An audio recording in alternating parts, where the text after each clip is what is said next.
بسم اللہ الرحمن الرحیم۔ السلام علیکم معزز طلباء کرام، آپ سب کیسے ہیں؟ آج ہم تفسیر بیضاوی کے سبق نمبر 257 کو پڑھیں گے۔ آج کے ہمارے سبق کا عنوان ہے کلمہ بشارت کی تحقیق۔ آج کے ہمارے سبق کی جو عبارت ہے وہ والبشارۃ الخبر السار سے شروع ہوتی ہے، اور آج کے سبق میں ہم اس حوالے سے سمجھیں گے کہ بشارت کا معنی کیا ہے، اور پھر اس آج کی جو ہماری آیت ہے وبشر الذین آمنوا، تو اس پر انطباق کیسے ہوگا، اور پھر اس پر فقہی جزئیات سے ایک دو مثالیں بھی اپنی اس معنی کی تائید میں سمجھیں گے۔ تو بلا تاخیر ہم آج کے سبق کی عبارت کی طرف بڑھتے ہیں۔ اس کا ترجمہ کرنے کے بعد پھر باقاعدہ اس کی وضاحت کی طرف بڑھیں گے۔ مصنف علیہ رحمہ لکھتے ہیں والبشارۃ الخبر السار، اور بشارت وہ سچی خبر کو بولتے ہیں، خوش کر دینے والی خبر کو بولتے ہیں۔ فَإِنَّهُ يُظْهِرُ أَثْرَ السُّرُورِ فِي الْبَشْرَةِ، پس بے شک یہ ایک ایسی خبر ہوتی ہے کہ جو خوشی کے اثر کو چہرے پر وہ ظاہر کر دیتی ہے۔ وَلِذَلِكَ قَالَ الْفُقَهَاءُ، یہی وجہ ہے کہ فقہاء نے بھی فرمایا کہ البشارۃ ہی الخبر الاول، کہ بشارت جو ہے یہ پہلی خبر کا نام ہے۔ حتی لو قال الرجل لعبیدہ، یہاں تک کہ اگر کوئی شخص یعنی آقا اپنے غلاموں سے کہتا ہے من بشرنی بقدوم ولدی فہو حر، کہ جس نے مجھے میرے بچے کے آنے کی بشارت دی، خوشخبری دی، تو وہ آزاد ہے۔ فَأَخْبَرُوهُ فُرَادًا عُتِقَ أَوَّلُهُمْ، تو پس انہوں نے الگ الگ خبر دی، تو ان میں سے جو پہلا ہوگا وہ آزاد کر دیا جائے گا۔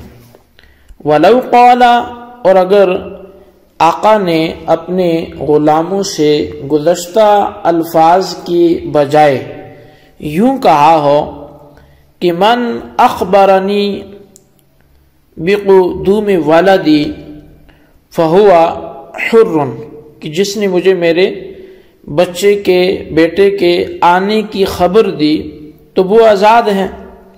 عُتِقُوا جَمِيعًا، اب اگر ان سب نے الگ الگ بھی خبر دی تو وہ سارے کے سارے آزاد کر دیے جائیں گے۔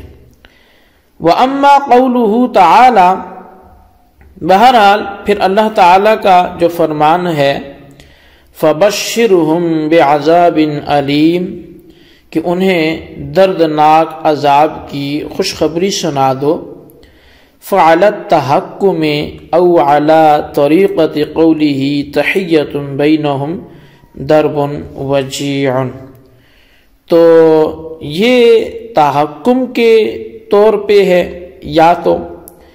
یا پھر یہ شاعر کے اس قول کی بمنزلہ ہے، اس طریقے پر ہے کہ تحیۃ بینہم ضرب وجیع۔ جی طلبہ کرام، یہ تھی ہمارے آج کے سبق کی عبارت اور اس کا ترجمہ، اور اب اس کی وضاحت کی طرف ہم بڑھتے ہیں اور سمجھنے کی کوشش کرتے ہیں باقاعدہ اس کے معانی کو۔ سب سے پہلی بات یہ ہے کہ بشارت کا معنی کیا ہے؟ تو بشارت کا معنی خوش کر دینے والی خبر ہوتی ہے۔ اب اس میں جو چھاپا میرے سامنے ہے تو اس میں دیکھیں کہ الخبر کے اوپر لکھا ہے شرطہ ان یکون صدقا، کہ اس خبر جو خوش کرنے والی ہے اس کے لیے شرط یہ ہے کہ وہ خبر بھی سچی ہو، اسے بشارت بولتے ہیں۔ اب بشارت کا معنی کا حاصل یہ ہوا کہ وہ خبر جو آپ کو خوش کر دے، تو اسی کو اردو میں خوشخبری بھی بولتے ہیں۔ اب کوئی آپس میں بات چیت ہو، جی مجھے کوئی خوشخبری تو سنائیں، یا آپ کے لیے خوشخبری ہے، تو مطلب یہ کہ ایسی خبر سناؤں گا کہ آپ سن کر کیا ہو جائیں گے، خوش ہو جائیں گے۔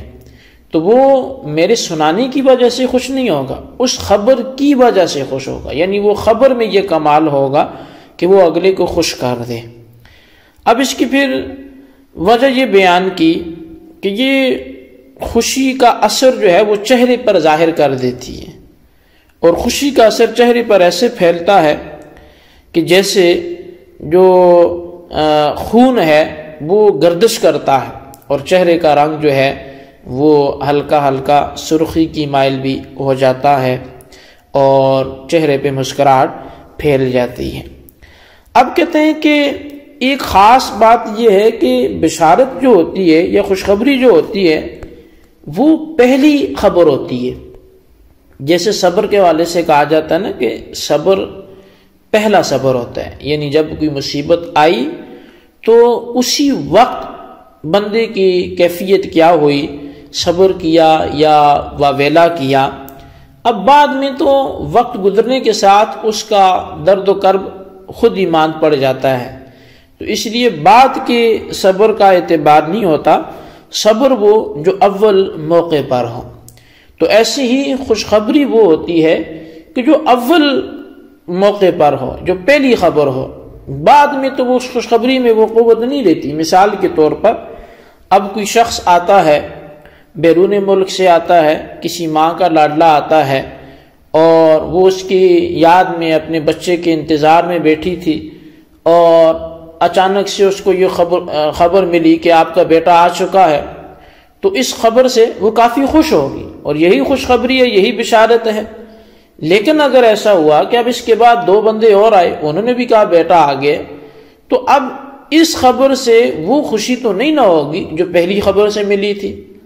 تو لہٰذا جو خوشخبری ہوتی ہے وہ پہلی والی خبر ہوتی ہے۔ اب اس پر بطور تفریح کے ایک فقہی جزئیہ وہ بیان کر رہے ہیں کہ اگر کوئی آقا اپنے غلاموں سے کہتا ہے کہ من بشرنی بقدوم ولدی فہو حر، کہ جس نے مجھے میرے بیٹے کے آنے کی بشارت دی، خوشخبری دی، تو وہ آزاد ہے۔ اب دیکھیں، ایک ہے کہ وہ من بشرنی کے الفاظ کا استعمال کریں، اور دوسرا ہے کہ وہ کہے من اخبرنی، کہ مجھے خبر دے۔ اب بشارت کا لفظ جب بولا تو فقہائے کرام، اصول فقہ والے حضرات وہ کیا کہتے ہیں؟ وہ کہتے ہیں جی کہ اب جو بشرنی چونکہ اس نے بولا ہے، اور بشرہ بشارت سے ہے، اور بشارت وہ پہلی خبر سے ہوتی ہے، تو اب اس کے 5 غلام تھے مثال کے طور پر، اور 5 نے الگ الگ آ کر اس کو خوشخبری دی کہ آپ کا بیٹا آ چکا ہے۔ تو سوال یہ ہے کہ کیا 5 آزاد ہو جائیں گے کیونکہ 5 نے خوشخبری دی، یا کون آزاد ہوگا؟ تو فقہا یہ فرماتے ہیں کہ ان 5 میں سے سب سے پہلے جس نے خبر دی تھی وہی آزاد ہوگا۔ اچھا جی، پہلا کیوں آزاد ہوگا؟ خبر تو سب نے دی، کہا باقیوں نے خبر ضرور دی ہے، لیکن جو خوش کن خبر تھی وہ پہلی والی تھی، تو جو آقا کو خوشی حاصل ہونی تھی وہ پہلی خبر سے ہو چکی، تو بعد والی خبریں وہ پہلی کا حق ادا نہیں کر سکتی۔ ہاں، اگر اس نے من بشرنی کی جگہ من اخبرنی بولا ہوتا، تو اب اگر کوئی الگ الگ آ کے بھی خبر دیتا تو سب آزاد ہو جائیں گی، کیونکہ اس کے کلام کا پھر مفہوم یہ ہوتا ہے کہ جس نے مجھے میرے بیٹے کے آنے کی خبر دی، خبر تو سب نے دی، تو لہٰذا سبھی کے سبھی کیا ہو جاتے؟ آزاد ہو جاتے۔ اچھا، اب پھر ایک شبہ کے طور پہ یہ بات کی جا سکتی ہے کہ جناب جب بشارت کا معنی خوش کن خبر ہے تو فبشرہم بعذاب علیم میں کون سی خوشخبری ہے؟ کہ اللہ تبارک و تعالیٰ نے نبی علیہ السلام سے فرمایا کہ نئے عذاب کی، دردناک عذاب کی خوشخبری سنا دو، تو دردناک عذاب کی خوشخبری تو نہیں ہوتی، یہ تو رلانے والی خبر ہے، تو پھر بشارت کا معنی خوش کر دینے والی خبر کیسے ہوا؟ تو اس کا جواب یہ ہے کہ فعلت تحکم یہ جو اللہ تبارک و تعالیٰ نے فبشرہم بعذاب علیم فرمایا، یہ از قبیل تحکم اور استہزاء کے فرمایا ہے، چونکہ وہ مذاق اڑاتے تھے عذاب الہی کا کب آئے گا کب آئے گا، تو پھر اللہ تبارک و تعالیٰ نے اسی استہزاء کے انداز سے ان کو ڈانٹ ڈپٹ کرتے ہوئے فرمایا کہ ٹھیک ہے جب آئے گا تو پھر اب تم کیا کرو گے، پھر ان سے کہیں گے کہ اب چکھو ذرا دردناک عذاب، تب یہ خوشخبری ان کو سنا دو۔ تو یہ ایک ان کی ہوش کو ٹھکانے لگانے کے لیے، ان کی سوئی عقل کو بیدار کرنے کے لیے ایسا ہے۔ یا پھر تحیۃ بینہم درب وجیع کی صورت میں، جہاں اس نے جو ہے وہ دو قسمیں متعارف اور غیر متعارف شاعر نے بنائی ہیں، اسی اعتبار سے یہاں بھی جو انواع بشارت ہیں یہ متعارف اور جو غیر متعارف ہے اس طرف اس کو بنا کر یہاں پر بھی وہی معنی مراد لیے جائیں گے۔ جی طلبہ کرام، یہ تھی ہمارے آج کے سبق کی عبارت، ترجمہ اس کی وضاحت، اس کو اچھی طرح سمجھیں، اس کے خلاصے کو اچھی طرح اپنے رجسٹر پر لکھیں، بالخصوص ان سوالات کے جوابات دیں۔ سوال نمبر 1 یہ کہ بشارت کا معنی کیا ہے، اور سوال نمبر 2 یہ ہے کہ اگر کسی نے کہا من بشرنی بقدوم ولدی فہو حر، اور پھر الگ الگ غلاموں نے خبر دی تو کون سا آزاد ہوگا، کیوں ہوگا، وجہ تحریر کریں۔ اللہ تبارک و تعالیٰ سے دعا ہے جو کچھ ہم نے پڑھا سنوں سے یاد رکھنے کی توفیق نصیب فرمائے، آمین بجاہ نبی الامین صلی اللہ علیہ وسلم۔